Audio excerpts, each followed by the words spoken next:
बहुत समय पहले की बात है। उस समय हमारे देश में अंग्रेजों का राज हुआ करता था। बंगाल जैसे राज्य में एक गांव हुआ करता था जिसका नाम था चंद्रपुर। चंद्रपुर बहुत ही सुंदर गांव था। उस गांव में धनराज नाम का एक साहूकार रहा करता था। वह बहुत ही दानशील और दयावान था। वह अपनी पत्नी मैत्रेयी के साथ बड़े ही आनंद के साथ रहता था। लोग उसकी बहुत ज्यादा इज्जत करते थे।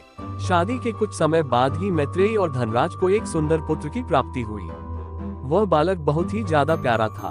उस बच्चे का नाम सुजॉय रखा गया। सुजॉय अपने माता पिता की आंख का तारा बन गया था। अब धीरे धीरे सुजॉय बड़ा हो रहा था। बड़े होने के साथ उसमें परिपक्वता और समझदारी भी आ रही थी। क्योंकि धनराज के सभी दोस्तों के बच्चे कॉलेज में दाखिला लेने के लिहाज से विदेश जाते थे, इसलिए धनराज ने सोचा कि वह भी सुजॉय को बाहर विदेश पढ़ने भेजेगा। सुजॉय को गांव की एक बात से सख्त चिढ़ थी और वह था लोगों का अंधविश्वास। अंधविश्वास के चलते बहुत बुरे काम होते थे चंद्रपुर में। सुजॉय ने सोच लिया था कि वह चंद्रपुर से अंधविश्वास को एक दिन खत्म करके रहेगा। जब उसको कॉलेज भेजने का समय आया तब वह विदेश में डॉक्टरी की पढ़ाई करने चला गया। थोड़े समय बाद में सुजॉय डॉक्टर बनकर अपने घर लौटा। उसके घर लौटते ही चारों ओर खुशियों का माहौल छा गया। उसके पिता ने पूरे चंद्रपुर में मिठाई बांटी। धनराज और मैत्रेयी की खुशी का कोई ठिकाना नहीं रहा कि उनका बेटा अब डॉक्टर बन गया था। वो दोनों खुश होते क्यों नहीं। दरअसल उनका बेटा चंद्रपुर का इकलौता डॉक्टर जो बन गया था। सुजॉय अपने गांव में अशिक्षा को मिटाकर शिक्षा का दीपक प्रज्वलित करना चाहता था। उसका बस अब यही एकमात्र उद्देश्य था। वह गांव में जाकर लोगों को शिक्षित करना चाहता था, लेकिन गांव वाले थे जो उसकी बात को समझते ही नहीं थे। वह सोचते थे कि सुजॉय उनका मजाक उड़ा रहा है, कि वह उनकी भावना को चोट पहुंचा रहा है। सुजॉय को गांव वालों की मूर्खता भरी बातों से खींच उठती थी। उसने अपने पिता से भी इस बारे में चर्चा की। उसके पिता ने भी यही कहा कि उसे अंधविश्वास जैसी चीज को समझदारी से हराना होगा। उसने भी अपने पिता का कहना मानते हुए कुछ अच्छी तरकीब सोचनी शुरू कर दी। एक दिन उनके गांव में कुछ अजीब घटा। हुआ यूं कि गांव में किसी ने देखा कि एक तोता उड़ते हुए एक जमीन पर आया और एक बड़े बेर के आकार का बीज धरती पर गिरा दिया। पास में खड़े एक चूहे ने उस काले रंग के बीज को धरती में गाड़ दिया। थोड़े दिनों बाद में उस जमीन पर एक बड़ा सा पेड़ उगाया। उस पेड़ का रंग पूरा हरा होने की बजाय हल्का काला था। वह पेड़ हर दिन बड़ा होता जा रहा था। लोगों ने जब ये देखा कि वह पेड़ लगातार बड़ा हुआ जा रहा था तो वह सभी बहुत ज्यादा डर गए थे। उन्होंने सोचा कि एक पेड़ इतना जल्दी कैसे बड़ा हो सकता है। उन सभी ने सोचा कि उस पेड़ पर शायद किसी आत्मा का वास था, इसलिए वह पेड़ इतना बड़ा हो रहा था। उनका शक तब थोड़ा सा ज्यादा मजबूत हो गया जब एक लड़का उस पेड़ के नीचे खेलते हुए मर गया। जब यही बात गांव के सरपंच को पता चली तो उसने पूछा कि वह पेड़ किसने वहां पर लगाया था।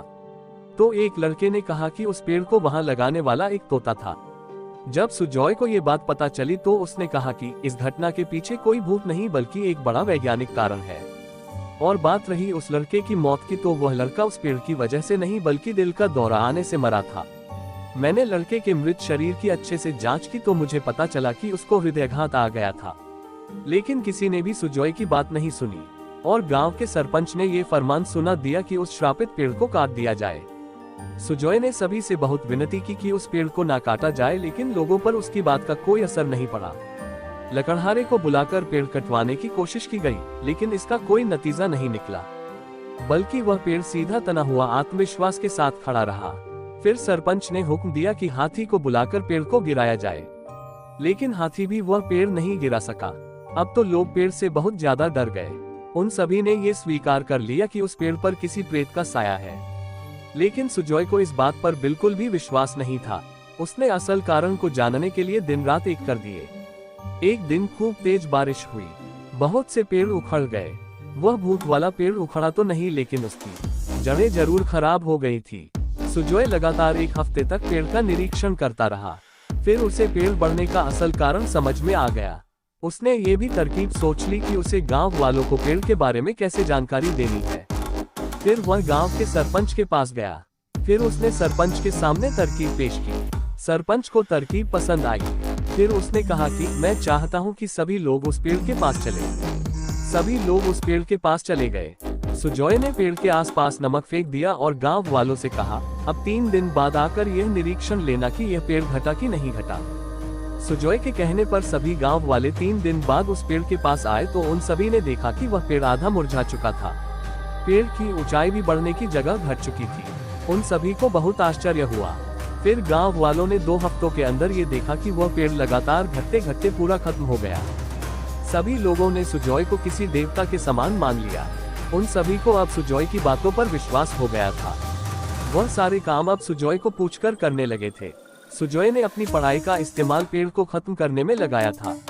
उसने अपने कॉलेज के दिनों में ये पढ़ा था कि नमक डालने से पेड़ की जड़ें बहुत कमजोर हो जाती है। बस फिर क्या था, उसने पेड़ के आसपास खूब सारा नमक डाला और परिणाम स्वरूप वह पेड़ अपने आप खत्म हो गया। उस पेड़ पर कोई भूत प्रेत का साया नहीं था।